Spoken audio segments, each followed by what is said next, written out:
Bismillahirrahmanirrahim. Traditionally, Muslims begin anything that they do that's worth doing. There's a hadith that says anything worth doing should begin with Bismillah ar-Rahman ar-Rahim, which is also the actual first statement in the Qur'an. If you open up any Qur'an, the very first thing that will be read is Bismillah ar-Rahman ar-Rahim, which means in the name of Allah, the merciful, the compassionate. And Rahman and Rahim are derived from the same root, because Arabic words, and I'm probably going to talk about this a lot over this course of lectures, Arabic words are built on triliteral roots.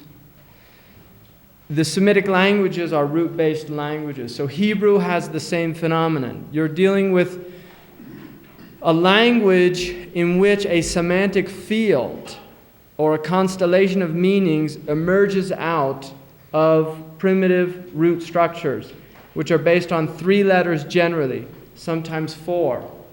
But the vast majority are 3-lettered, which is interesting in terms of cosmology. 3 is a very interesting number because it introduces the idea of multiplicity. From the 1 came the 2, and from the 2 came myriad forms. So 3 is literally the beginning of multiplicity. And so language by its nature, which is almost inexhaustible, in a sense, and could in reality be considered inexhaustible, is built in the Arabic language on 3. Now, the Qur'an itself is a word which also comes from a root word.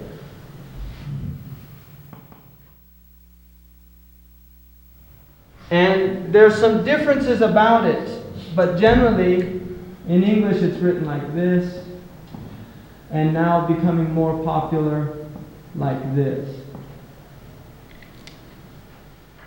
Generally, the word, the root words here are qa, qaf, ra, and ya.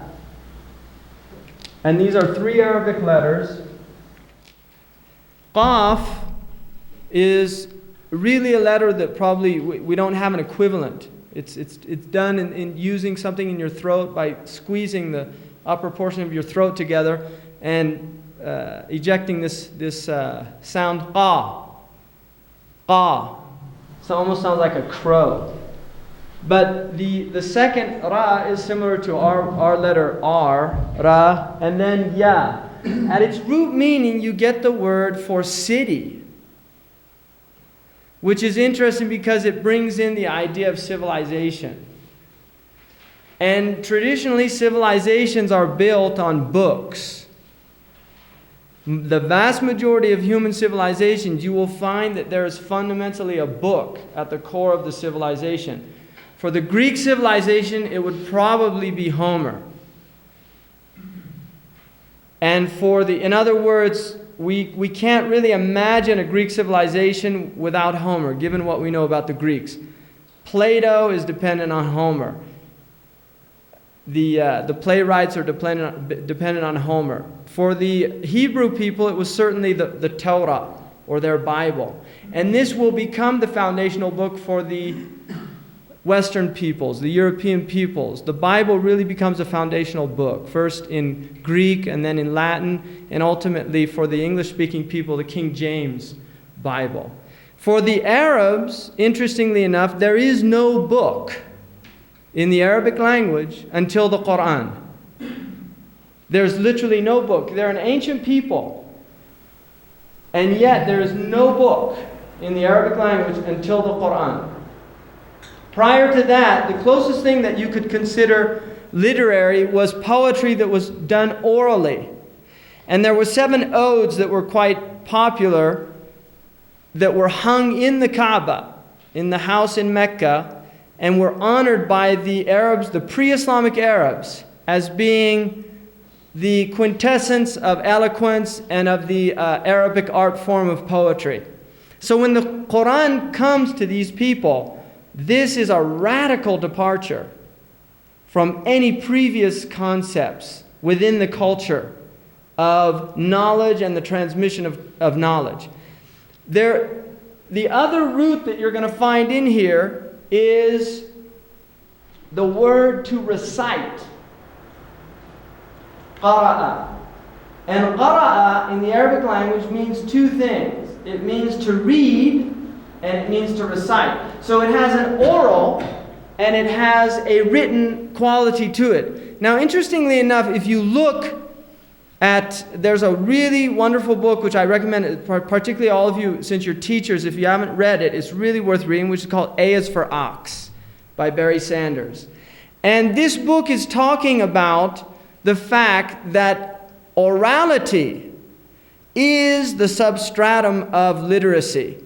If you do not have an oral tradition, you cannot have a literate tradition. And one of his complaints is that our culture is losing its orality. The oral tradition in this culture is dying out because of television and other forms of media in which visualization and not orality becomes the dominant means of raising our children. So if you look at children for the first 5 years of their life, they are oral creatures. They're in the oral world. They're not literate. They're in the oral world. And traditionally what would happen is they would hear stories and their imaginations would be ignited. And this was something that took place in all cultures. Now in this culture, the recent phenomenon is children being raised in front of the television. So the mother is no longer transmitting the oral lore, the childish lore of the culture to these children, but in fact it's being experienced through the medium of visualization, which is a powerful medium, but it has certain effects. And Sanders believes that one of the effects is the lack of humanization, that he believes that orality is a process of humanization. The fact that the Arabs are an oral people is very significant.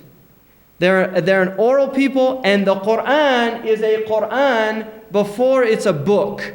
In other words, the real meaning of Qur'an is the recital. It is the oral book.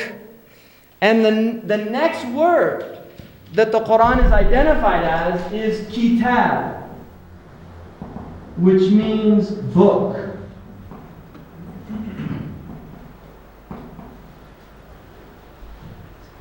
And kataba, the root word, means to join together. It means to join together. So what happens with the Arabs is that in 570 of the Christian era, a boy is born in Mecca to a mother who his father dies prior to that, during her pregnancy, Amina. And this boy is named Muhammad, sallallahu alaihi wasallam. And during this time, for the first few years of his life, he is sent to the desert, to the oral Arabs, to learn the language through this tradition of the Arabs in raising. The aristocratic Arabs would send their children to the desert Arabs because they considered that they were the most eloquent Arabs. And they wanted the children to absorb the language within the first 5 years of their life, because they recognized that children that were raised amongst these people who spoke a very powerful Arabic would have also strong Arabic, even if they spent the later portion of their life in the city. And so during this time, for the first 40 years of this man's life, really from all, if we look at it just in terms of a human life, very little matters of significance occur in this man's life. By all intents and purposes, one would really say that had the Prophet not reached his 40th year, that he would have been known amongst his people perhaps for one thing only, which was that he was extremely trustworthy.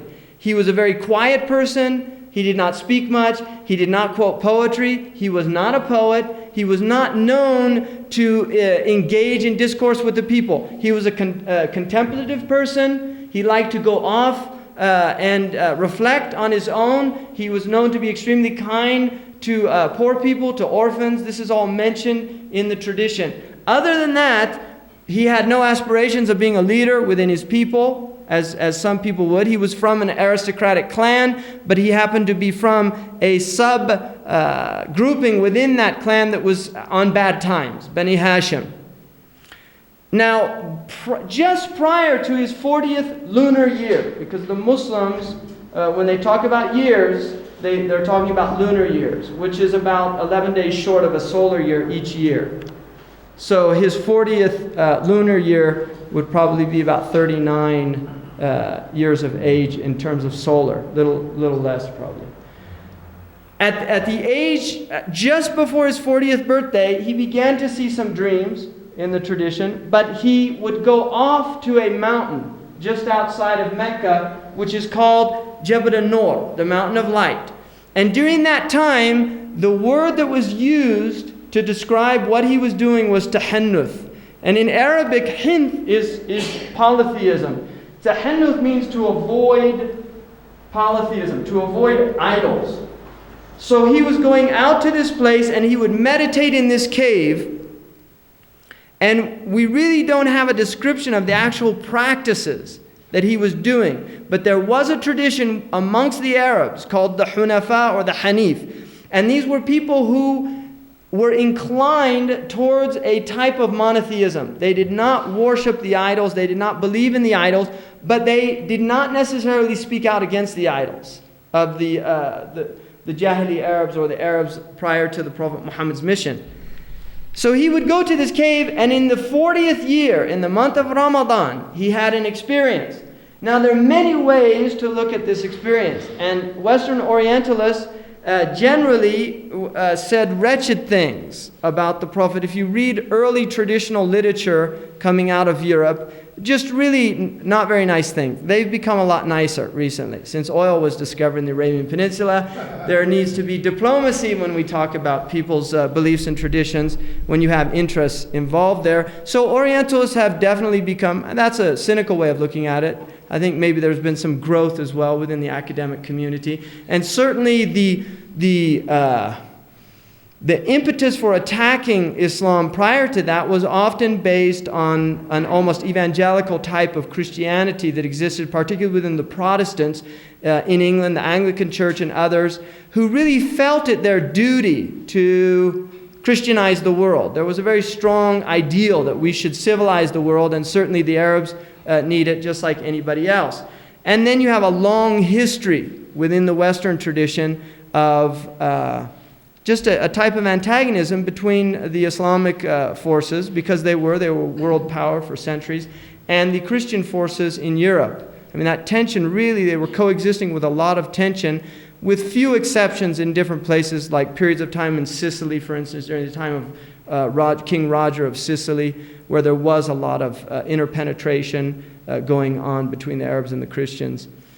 So in the 40th year, anyway, these Orientalists basically would traditionally say things almost like that he had epileptic fits, this type of thing. The more recent Orientalists, and not just Orientalists, but even theologians like Hans Kuhn wrote an interesting book called Christianity and the World Religions. One of the things he says in there is that we have to stop speaking derogatorily about the Prophet Muhammad, because whatever was taking place there, it was certainly, by all accounts, that we have a sincere phenomenon. In other words, he's not willing to accept, and that's his prerogative, that this was a revelation, but he is willing to accept that the person was sincerely deluded, which is a big difference from simply saying that he was insane or that he was had malintention, right? The experience was basically this. It's come down in the tradition that at the age of 40, he was in the cave and a being came to him. It was in the form of a man. And he said, Iqra. This was the first word. Iqra. Now, Iqra can be interpreted two ways. It can be interpreted recite or read. Now, the Prophet Muhammad was neither a reciter of poetry, nor could he read.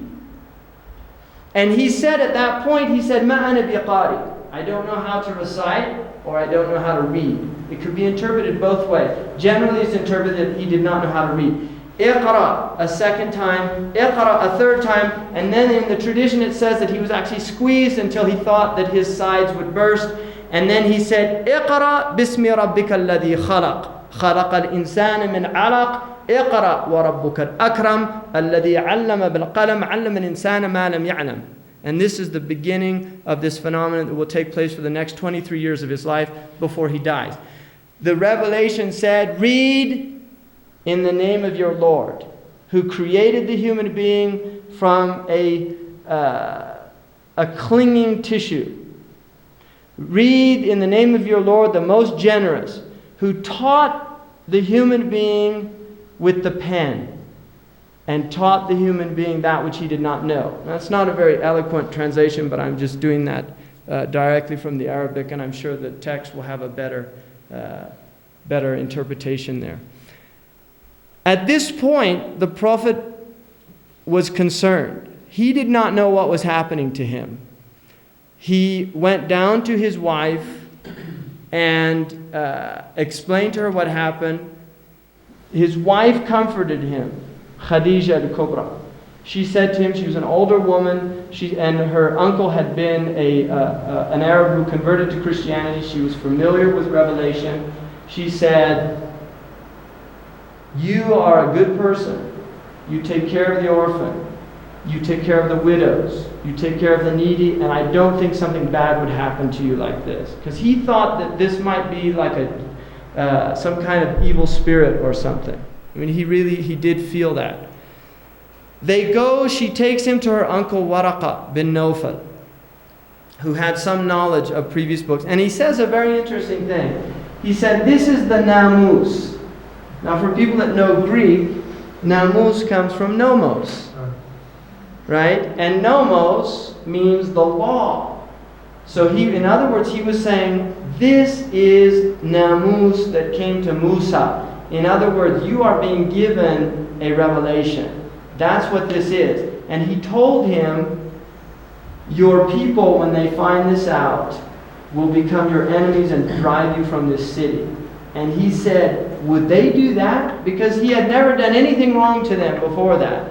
And he said, they will do that, and I wish that I was a young man, that I might be by your side doing this. Now, during the next period of time, he begins to get these revelations. The next one, Ya ayyuhal muzammiru.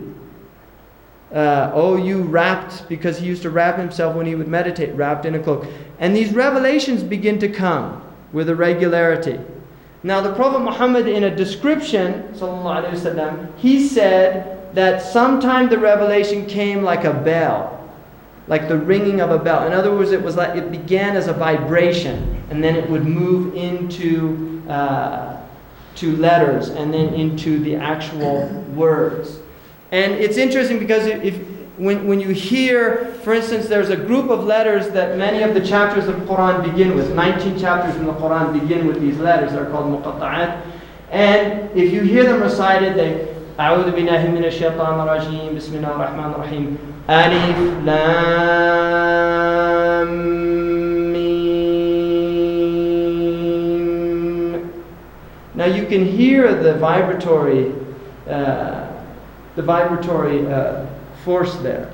And this is how some of these revelations were beginning, literally like a vibration, moving into the material world from another realm, according to the Muslim tradition. During this time, he began to tell close people. And Khadija is the first person who believes him, his wife, which is interesting. She didn't, abandon him. She was right there and she said, I believe this. His nephew, who was his cousin, who was living in his house, from his uncle, the son of his uncle, he was taking care of him, Ali ibn Abi Talib, who was a young boy at that time, but he also says that he believes, tells him that he believes in the tradition. And then other people from very close people that knew him. Abu Bakr as-Siddiq was a very close person. But at a certain point, he's commanded to warn his family. So he gathers them all together. And he says to them, what would you say if I told you that there was an army on the other side of the mountains of Mecca waiting to attack you? And they said, we would believe you, because you're al-Amin, you're the trustworthy one. And he said, what would you say if I was messenger of God? And I was sent to you. And they said, we don't believe you. And they rejected that. And then, as more people begin to come into Islam, the Quraysh began to get worried. And it's very interesting what they said. They said about the Prophet, they said, "Yusaffihu ahlamana." He makes us look stupid. Because he was saying, do you worship pieces of wood and stone that can't hear or speak or benefit you? And so that bothered them. And there's an interesting analogy in the Qur'an with Ibrahim or Abraham, where there's all these idols that his people worshipped. And one night he goes in, he was only about 12 or 13, he goes in and he smashes all of the idols except for one of them. And he puts the axe in the big one. And then he leaves and they come back and they find all their idols smashed. So they say, this Ibrahim was talking about this. They go get him and they say, "Who did this?" And he said, "Ask the big one." And they said, "What, do you think we're stupid? He can't say anything." And he said, "Then why are you worshiping him?" And then it's a very interesting verse in the Quran. It says, "Raji'u ila anfusihim." They became self-reflective. Very interesting. They became self-reflective. Suddenly they said, "He's got a point here." Now this became troublesome for them, because at that point a window opens and it can close very quickly, and somebody shouted, "Get rid of him!" Right? And then it becomes a mob scene. Yeah, let's not think about this, let's kill him, right? Now there's an interesting German philosopher, Heidegger, who has a theory about what he calls thrownness. That human beings are thrust into a certain environment, and they literally take on all of these qualities, not based on their own individual reality, but based on what everybody else has told them. And so we learn about the them very quickly. And there are certain expectations within the context of them, the other, like that we don't belch in public, right? I mean, we learn quickly that there are certain things we don't breach. And they're not things that we chose, they're things that are imposed on us. And obviously they have purpose and we're civilized people, right? We don't do certain things. But also there's a type of, what Heidegger felt was a type of inauthenticity that went with that, because people really hadn't reflected about who they were in their essence or their essential nature. They were really simply only confirming what had been reflected back to them from their culture and their society. And people that break these models, in England they would be called eccentrics, right? People that don't, and the English actually kind of allow for that within their culture, but you have to be rich, that's a prerequisite. Because if you're poor, they call you mad. But Heidegger felt that a person who had never come to terms with this, he called it an undifferentiated person. They really had never thought that the only reason I'm the way I am is because I grew up in a certain culture and environment. And this culture and environment has completely imposed upon me a way of viewing the world, a language that involves a worldview. All of these things are literally superimposed upon us, and we submit to them without reflection, by and large. Now, Heidegger's solution to it was, he said the only authentic act that you could really do once you realize this was die. In other words, nobody's going to teach you how to die.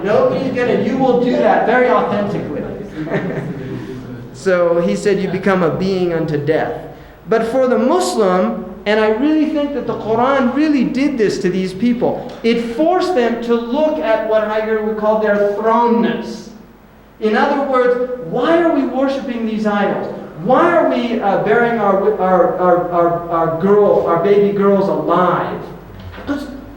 People didn't think about it. You see, it's like in certain cultures, I mean, in this culture we have a very serious crisis where there's reflection on both sides with the abortion issue. I mean, there's people who say this is wrong. And we hear that and we have to think about it.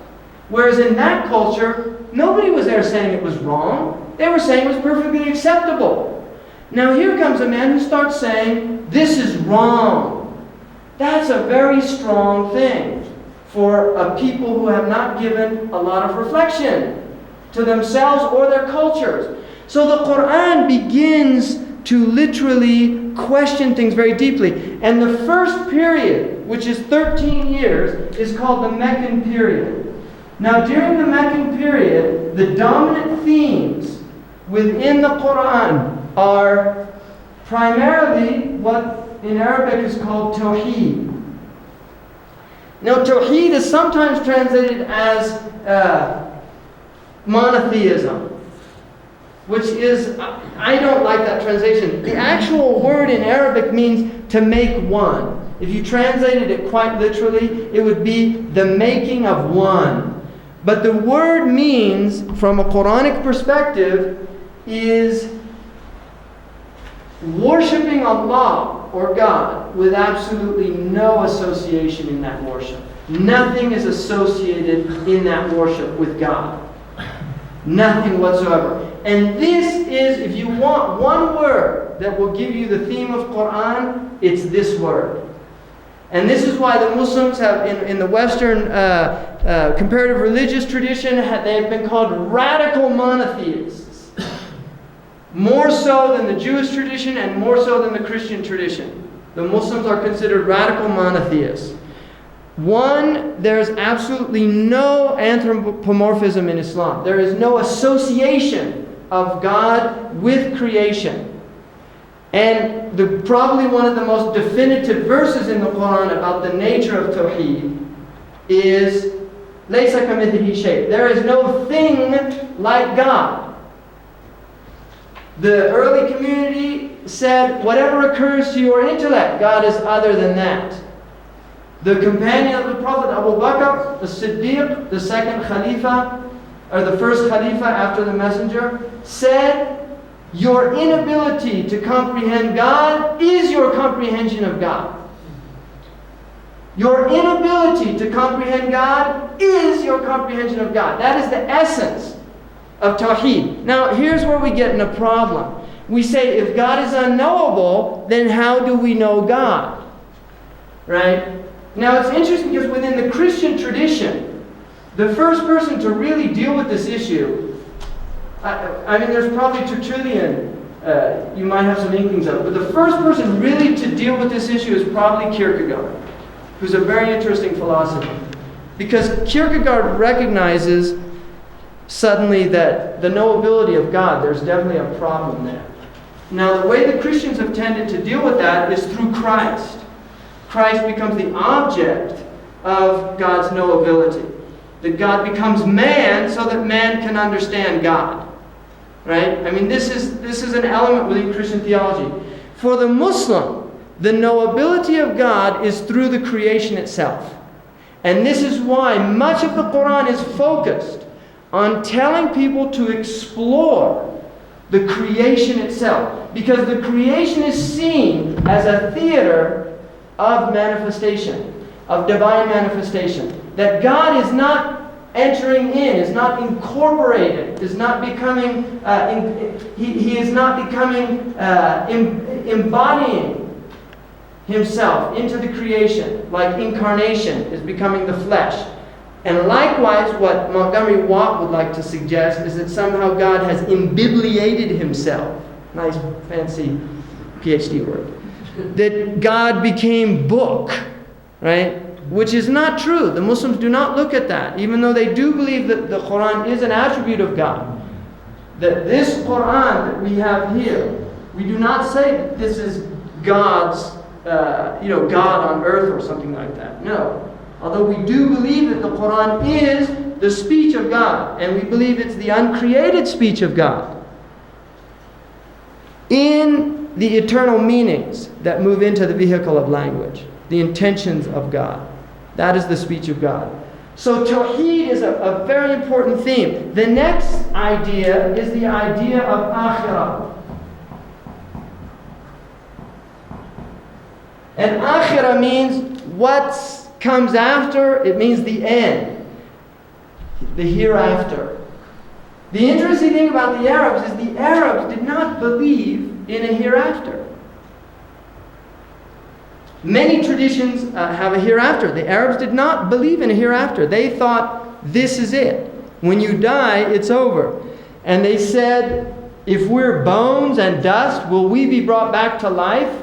The Qur'an says, The one who created you the first time is capable of creating you a second time. In other words, the fact that you've come into existence one time, a second time, even by our own logic, would seem to be easier. Because if you've made something one time, it's generally easier the second time around.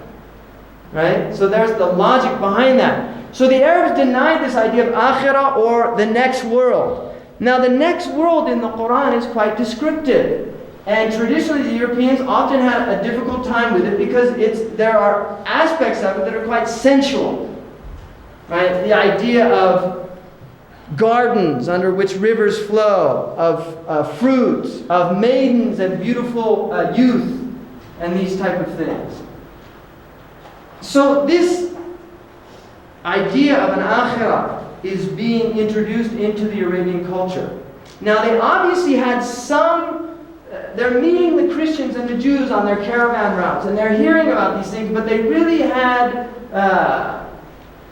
an attitude that was basically characterized as disbelief. They did not believe in some other world. They thought this is it, and for them, the world was what they called muru'ah, was virility, manhood, chivalry, poetry, women, wine. This was really the environment of the era, and they praised these qualities, and they praised these aspects of the world. And much of their poetry is about wine and women. Right? I mean, this is what they were interested in. Suddenly you have a book that's radically challenging that worldview. Radically challenging it. Very powerful experience for these people that are forced to begin to think about these things. Now, for the first 13 years, the Prophet is persecuted in Mecca. During this time, these people were learning the Qur'an that was being revealed by memory. The Qur'an was not revealed linearly, which is important because it's not a linear book. And that's something, if you really want to understand the Qur'an or be able to read it, you have to surrender your desire for linearity. Right? Plato would probably have been able to read the book. Aristotle, definitely not. He would have had a very hard time with this book because it does not begin in the beginning and end in the end. It just doesn't work like that. So in a sense, what the Qur'an really is demanding from people is that they submit to the book itself. And I think it's very fascinating that the first verse of Qur'an after the opening chapter is Alif Lam Mim. 3 letters, nobody knows what they mean. Every commentator on the Qur'an will ultimately say about these 3 letters, God knows what they mean. Now, it's a very interesting phenomenon to open up a book and the first 3 letters that you read, nobody knows what they mean. And I think part of the message there is to let us know that there's a lot of things that we don't know. And if we're not going to admit that as a starting point, we're not going to benefit from this book. If we're going to go to the book filled with ourselves, and we're going to superimpose upon the book our own ideas, then we're not going to get anything out of the book. So the book, for the 13 years, these Meccan verses are being revealed. Now if you look at the Meccan verses, they are, even though there are 85 of the chapters in the Qur'an are Meccan. 85. 39 of them are Medina. Only 11 out of the 30 parts of the Qur'an, equal parts, are from Mecca. Only 11. 19 are from Medina. So the Meccan surahs or chapters are very short. And they tend to fall towards the end of the book, even though they were revealed in the beginning of this dispensation. So although the Meccan verses are the first verses, they are generally the ones that are found at the end of the book, which is very interesting. And when Muslims learn the book by heart, they will generally begin at the end. That's where they'll begin. They'll begin with the last 30th of the Qur'an. Now the next idea that is being introduced is the idea of what's called Sa'ah. And Sa'ah means the end of time. Now the Prophet Muhammad, peace be upon him, his understanding of himself was that he was the first sign of the beginning of the end of the worldly existence of this Adamic species.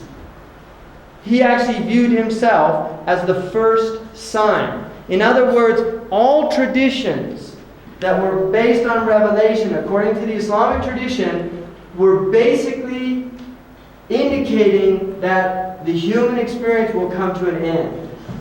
And this is why within the Jewish tradition, you have an apocalyptic vision. Within the Jewish tradition, you have an apocalyptic vision. Within the Hindu tradition, you have an apocalyptic vision, the Kali Yuga period, the last period of man. Within the Buddhist tradition, you have an apocalyptic tradition. And in many of the more tribal-based traditions, within the Hopi tradition, the Kawanaskatsi, the last period in the Hopi tradition, when everything gets out of control. Within the Mayan, all these different peoples had an idea of some apocalyptic end. The apocalyptic ending in the Qur'an is talked about in terms of a sa'a, which is the last moment. It's the last moment. And the Prophet Muhammad talked about signs, and the Qur'an mentions signs of this time. And so this was also, now ultimately, the end of time for the Muslim, in reality, is the end of our own individual life. That is our end of time. When I die, my worldly time is over. And so in a sense, the Quranic view was trying to bring people into a type of presence of the imminence of death, that death is imminent, that death is not something in some distant future. So for 13 years, this was the focus.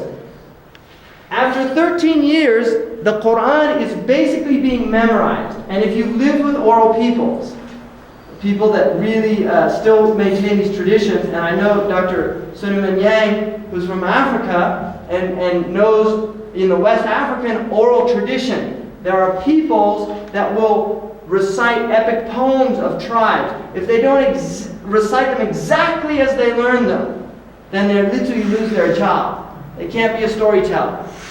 So the Arabs were people that memorized poetry and related poetry exactly as it was coming. They had phenomenal memories. And I've lived with the Mauritanians in West Africa whose memories are extraordinary, like the young man who's here with us. Just phenomenal, the amount of information that he retains exactly. Now for people that don't understand this oral tradition, they find it very hard to imagine that a human being can memorize this entire text, the Arabic text, and not make a mistake.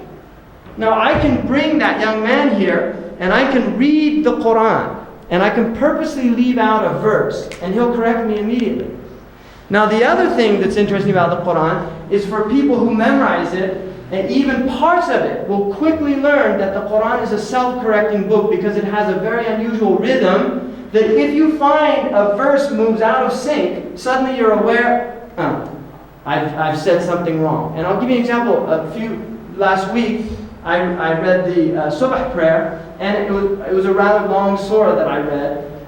And at the end of it, I said a verse that is actually out of the Qur'an, but it wasn't the verse that went in that place. And it used almost these same words.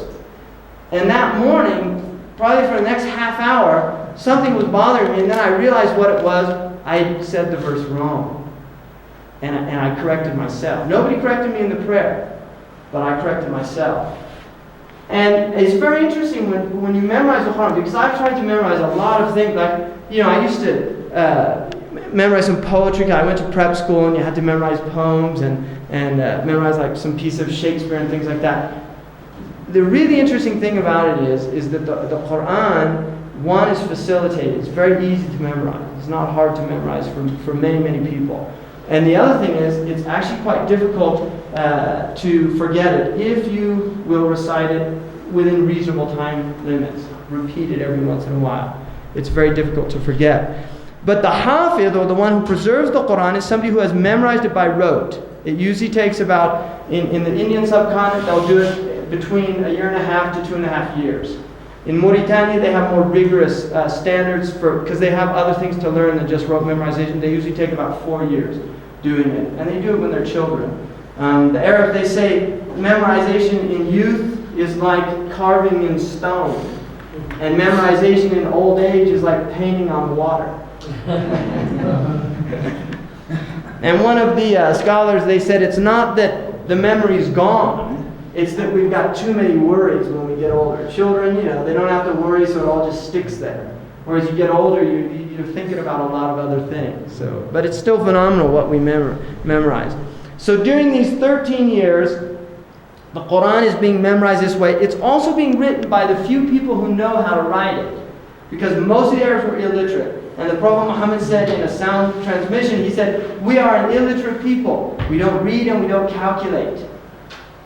So he was admitting that about his people. The Qur'an itself says, هُوَ الَّذِي بَعَثَ بِالْأُمِّيِّينَ رَسُولًا. He's the one who sent amongst the illiterates a messenger. يَتْلُو عَلَيْهِ آيَاتِهِ, that he recites to them his signs. وَيُزَكِّيهِمْ, and he purifies them. وَيُعَلِّمُهُمُ الْكِتَابَ وَالْحِكْمَةِ, and he teaches them the book and wisdom. وَإِنْ كَانُوا مِنْ قَبْلُ لَفِي ضَلَالٍ مُبِينٍ, even if they were in clear error before that. So the Prophet is seen as a messenger first and foremost to the Arabs, who are an illiterate people. Now, after 13 years of oppression, he makes a migration to Medina. Right? It's actually a flight. It's called the Hijrah. He flees there because they actually tried to kill him at that point. And he goes there, and many people begin to become Muslim. Now the discourse, the Quranic discourse, radically changes from the Meccan period to the Medinan period. You will see a change between these two. The focus of the verses moves away from these topics to the social environment. How to implement. Once these have been internalized, interiorized, how are they implemented in social behavior? If you believe in God, what is that going to do to alter your character, to alter your behavior? How will that change you as an individual, as a person? So the focus becomes on character, on building a community, on building a society. So you will see many of the verses revealed in Mecca begin, O humanity, O humankind. But in Medina they begin, O you who have accepted. In other words, the call in Mecca was to people. From amongst those people there were those who responded, and now the revelation is going to focus on creating an environment in which this teaching will manifest at the societal level, not simply at the individual level. And so the next 10 years are Medinan period. For 10 years, you call it the Medinan period. Now the interesting thing about the Qur'an is within Meccan verses are Medinan verses. And within Medinan verses are Meccan ayahs. In other words, there are sections, because over the 23-year period, according to the tradition of the Sunni Muslims, during this period, it's our belief that Gabriel was coming to the Prophet and telling him the order that the Qur'an should be in. So it was revealed non-linearly, but now it begins to move into a type of sequence. And beginning mostly with the Medinan surahs in the beginning and the Meccan surahs at the end. After 10 years, during that time, the entire Qur'an is written during the lifetime of the Prophet, but it is not collected together. There is no collection. But during his lifetime, the entire Qur'an is written in his presence. And the Muslims don't have any doubt about that. The Orientalists, the older ones are actually better than the more recent ones from Germany. But they would definitely challenge that claim. But the Muslims would not. I mean, this is our belief that during that time. Now, at 632, the Prophet Muhammad dies. Sallallahu Alaihi Wasallam. And at that point, there are even a few revelations right before his death. And we know what they were, which verses they were. So the Prophet left companions behind who had memorized the entire Qur'an. And one of them was Ubay ibn Ka'ab, who the Prophet was commanded to have him recite the Qur'an to him, and he would listen to it. Many of the companions had memorized the Qur'an during this time, completely. At this point, they're teaching the people, Islam is beginning to spread. Now, in 633, there was a battle called the Battle of Yamama. And it was actually fighting people in the Najd area who had, there was a man there who had claimed that he was a prophet, and Abu Bakr sent an army to these people, and there was a battle that ensued, and many of the Quran reciters were killed. People that knew the Quran by heart were killed in that battle. So at that point, Omar wants the entire book to be collected. And he goes to Abu Bakr and he says, you have to collect this Quran. And Abu Bakr says, I'm not going to do something that the Prophet didn't do himself. In other words, the Prophet didn't put it in a book, collect it together, and I don't want to do that. And Omar kept telling him, you have to do this. This is a good thing. You must do this. What if people die? The Quran will get lost. And he said, finally, I became convinced of that which Omar was convinced of. He decides to collect the entire Quran. He gets one of the most learned people of the Quran, Zayd ibn Thabit, and he tells him, you need to gather the Quran. I want you to gather the Quran. Zayd says, how can you do something that the Prophet didn't do? They were very worried about introducing, because much of the Quran is talking about how previous revelations were changed, that the people came after, they changed the teaching of the Prophet. So there was a real fear within the first community of doing anything that their Prophet hadn't done. So he continues to tell Zayd until Zayd finally says, I realized that what Abu Bakr and Omar were saying was true. So they begin to collect it, and they have a criterion. And the criterion is that each piece of the Quran must be brought that had been written in the presence of the Prophet with 2 witnesses. This is the criterion. And this takes place during that period. It took them a while to do this, and they did this, and there's only one verse. There's 2 verses at the end of Surah At-Tawbah, which is the chapter of repentance, that they could not find 2 witnesses. They only had one, Khuzaymah. Now, Khuzaymah, who was an Ansari from the people of Medina, there is a tradition that says that a man from the people of the book came to the Prophet, and he disagreed with the Prophet about something, and there were no witnesses. And Khuzaymah said, I'll bear witness for you, O Messenger of God.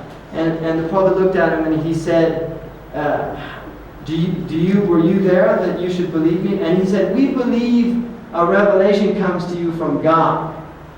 So we won't believe you about a business transaction. And so the Prophet said, the witnessing of Khuzaymah is like 2 people.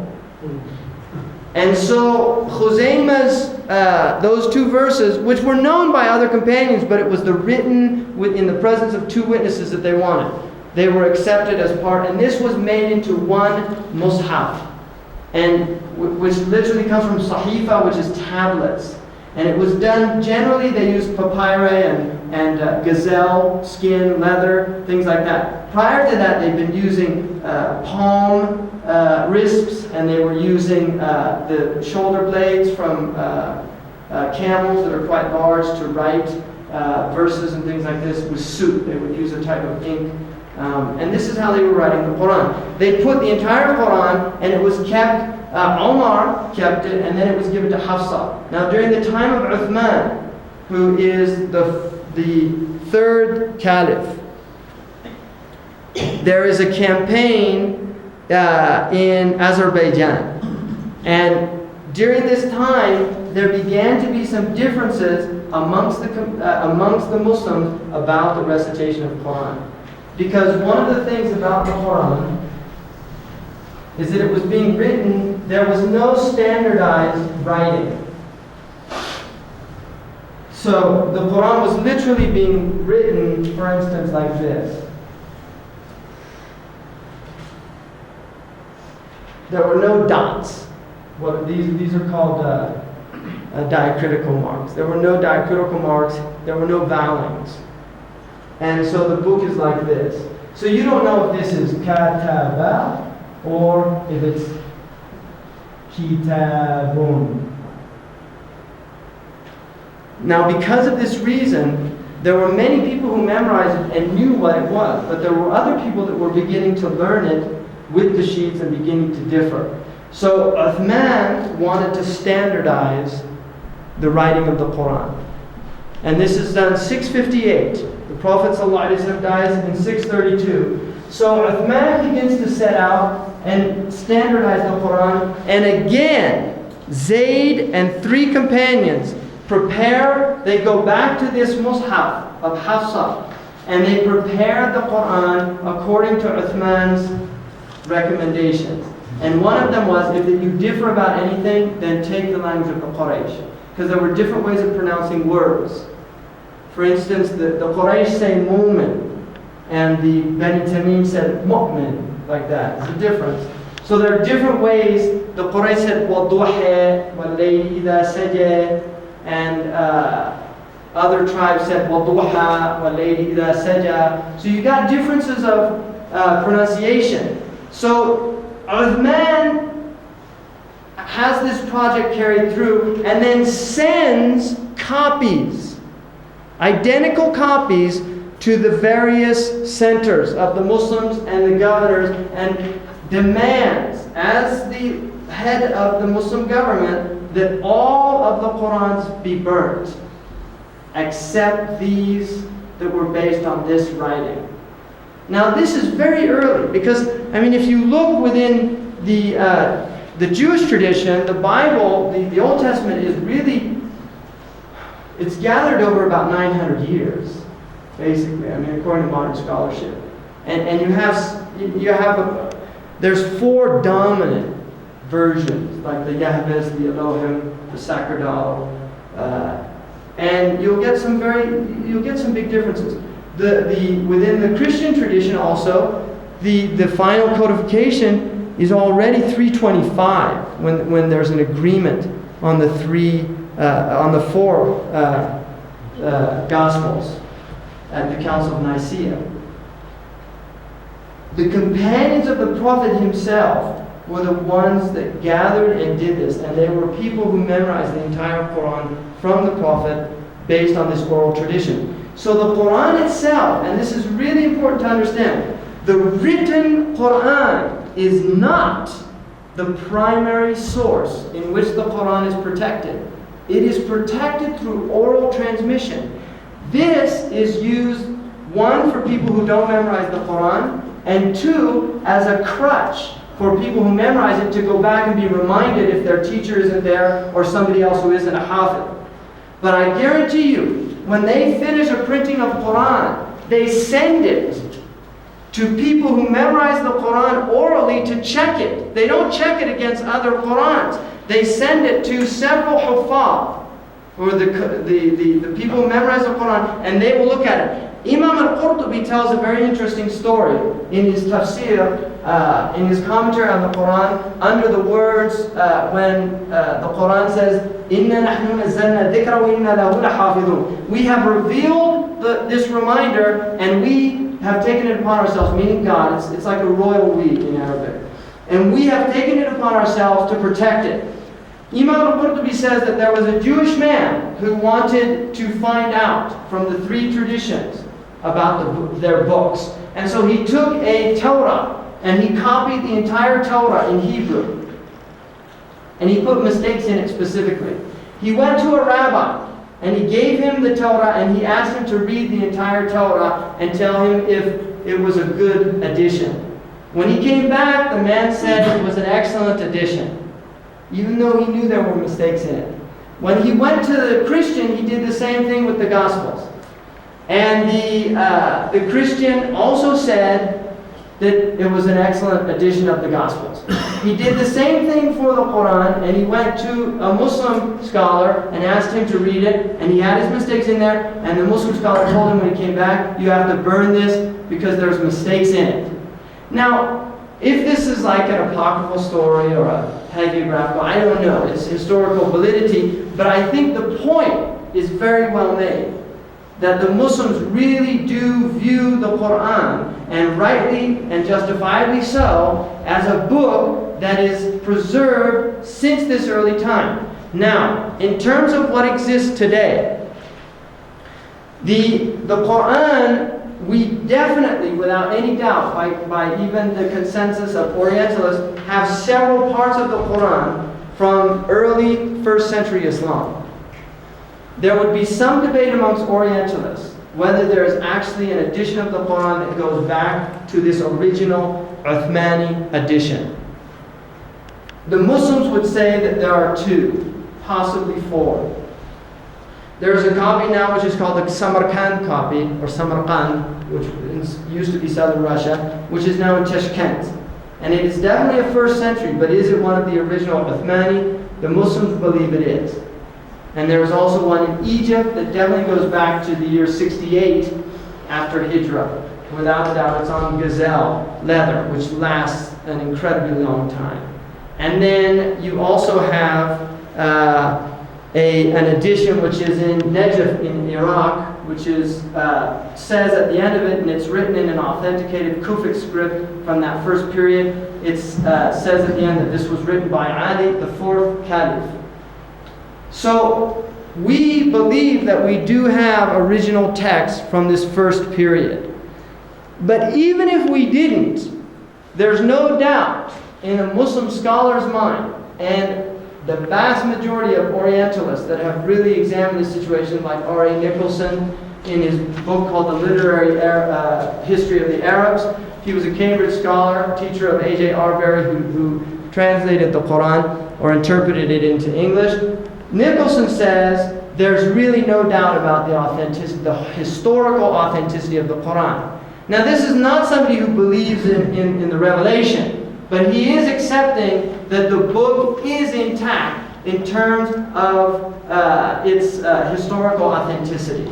That this is the book that this original community was hearing and was seeing. And so I'm just going to end it there and open it up for some, just if there's any questions.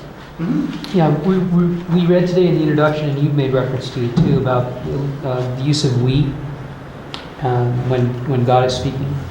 And you said that it's like the royal we. Is that the only interpretation? In the Arabic language, it's called al-jam'u liman yu'azzimu nafsahu, which means the plural of the one who's exalting himself. So from an Arab's perspective, if God's using it, it's acceptable. But when an individual uses it, it's arrogance. And you do find individuals in the Arab world that'll say, نحن أكلنا كثيرا اليوم. You know, we ate a lot today. And he's talking about himself.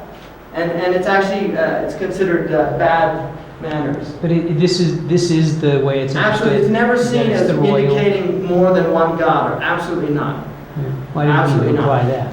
What's that? I didn't mean to imply that. No, I know, but some other. They're interestingly enough, like the Mormons, for instance, do believe that the we in the Old Testament is used to mean a multiplicity of gods. And some of the Christians have believed that the we of the Old Testament was used also to indicate the Trinity, for instance. I mean, there are many, you'll find this in many books, Christian books. For the Jews understand the same way that the Arabs do. It's just a plural that's used majestically. Nahnu, it's a stronger. If I say ana, now the interesting thing about the Qur'an to me, and Cleary points this out, and I think it's a really valid insight. Cleary says that one of the really interesting things about the Qur'an is the shift of perspectives. Because sometimes, the Qur'an is saying, I. La ilaha illa ana, there's no God but I. Sometimes la ilaha illa anta, there's no God but you. Sometimes la ilaha illa huwa, there's no God but he. So it's shifting constantly, this change in perspective. Sometimes it's plural, sometimes it's singular. And it's a very fascinating phenomenon in the Quran. Any other questions?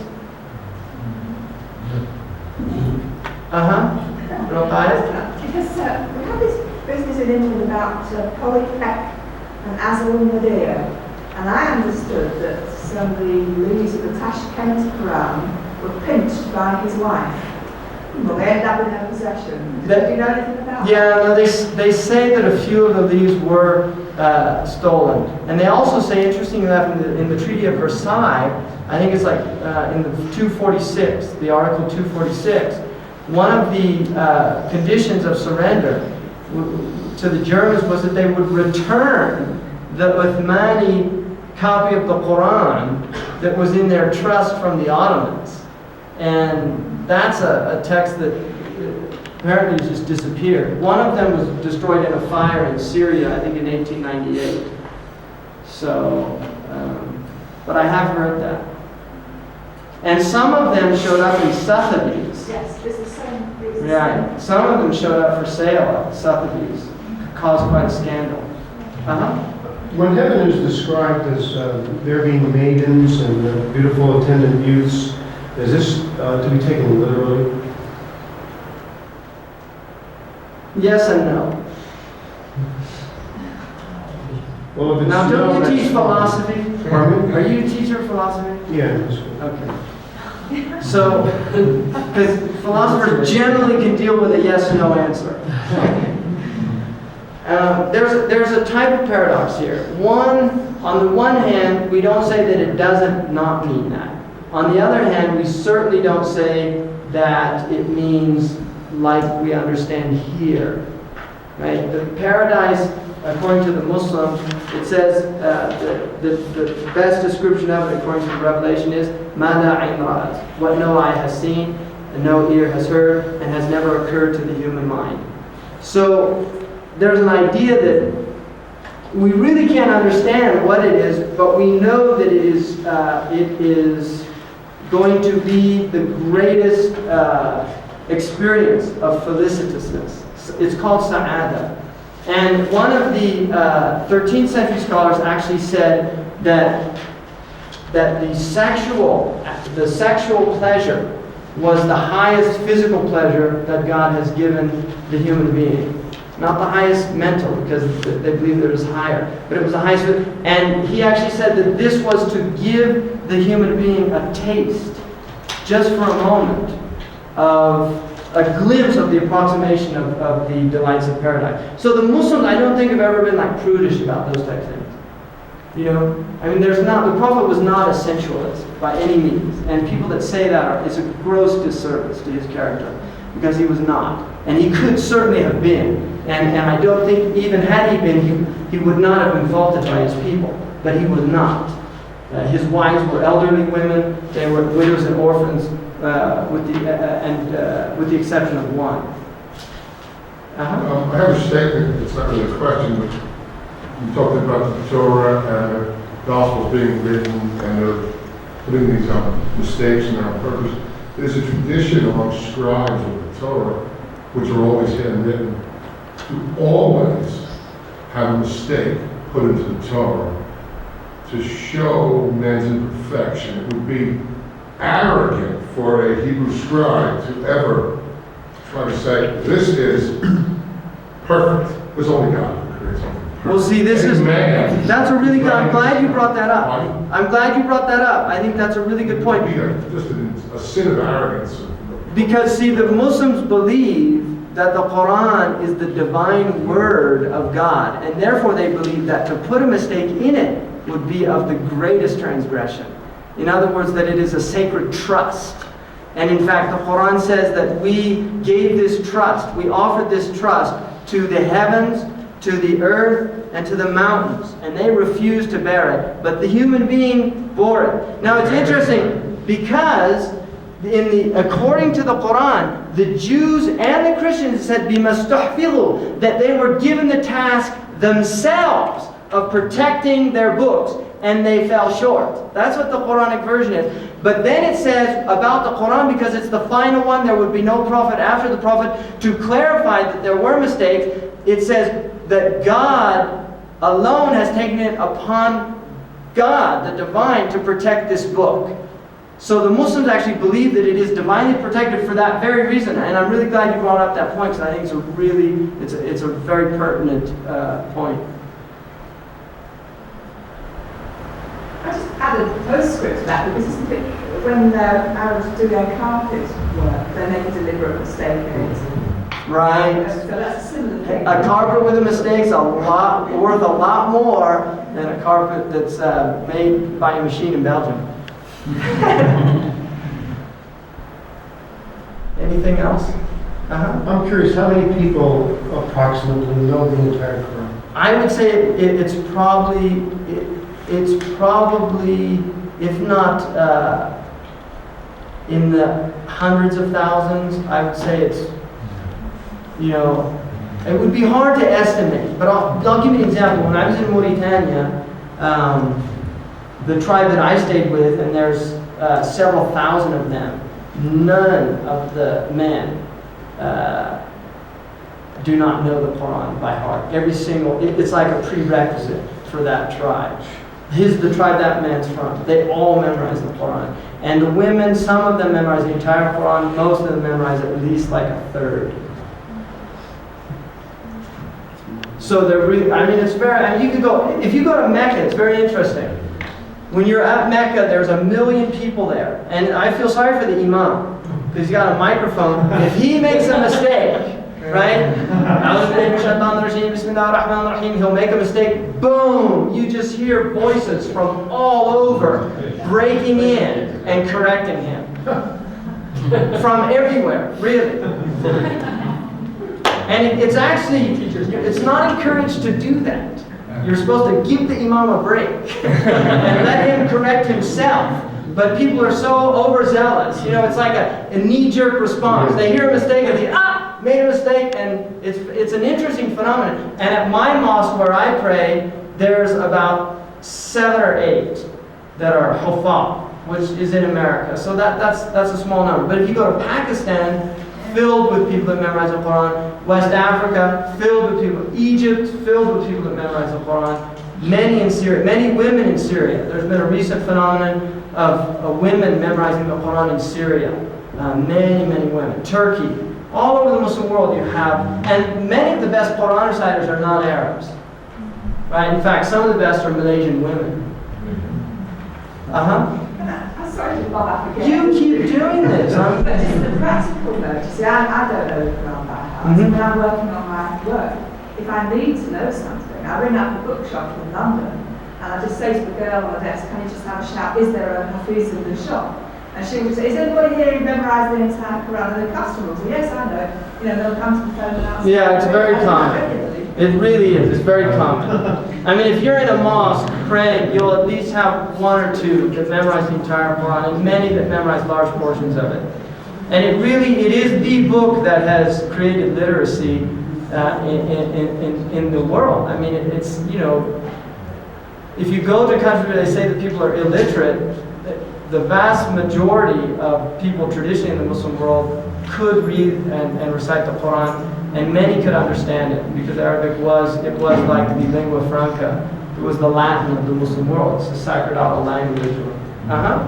You mentioned last night that your teacher that has memorized, it was like the 7th version of... There's 7 variants. No, I'm glad you mentioned that. Because I forgot to mention that. There are 7 variants which are dialectical. In other words, some of the Arabs could not pronounce the Prophet's language. And so the Quran was revealed in different variants based on the different tribes. And they're all accepted. There's 7 of them. And it's a hadith that's written. It does not change the meaning. By consensus, you will find no doctrinal change in the Quran. For instance, I learned according to Imam Warsh, who's the African reciter. And there are other people who recite, the vast majority of Muslims recite by Asim or Hafs, who's originally from Kufa. If they hear me reciting and they're ignorant, they might think I'm making mistakes.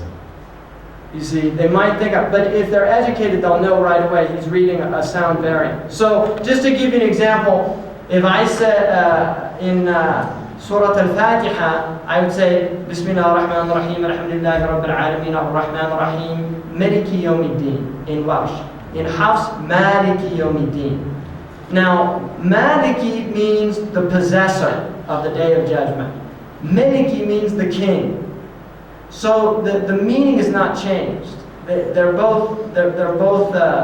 Maybe you should write that word and they can see. Well, yeah, just the difference here. Same root. And the difference would be in the house, there's just a mark right there, Maliki, and in the Warsh, Maliki, like that. So there's only a few differences like that. The others will be more in pronunciation. So it's time for the prayer.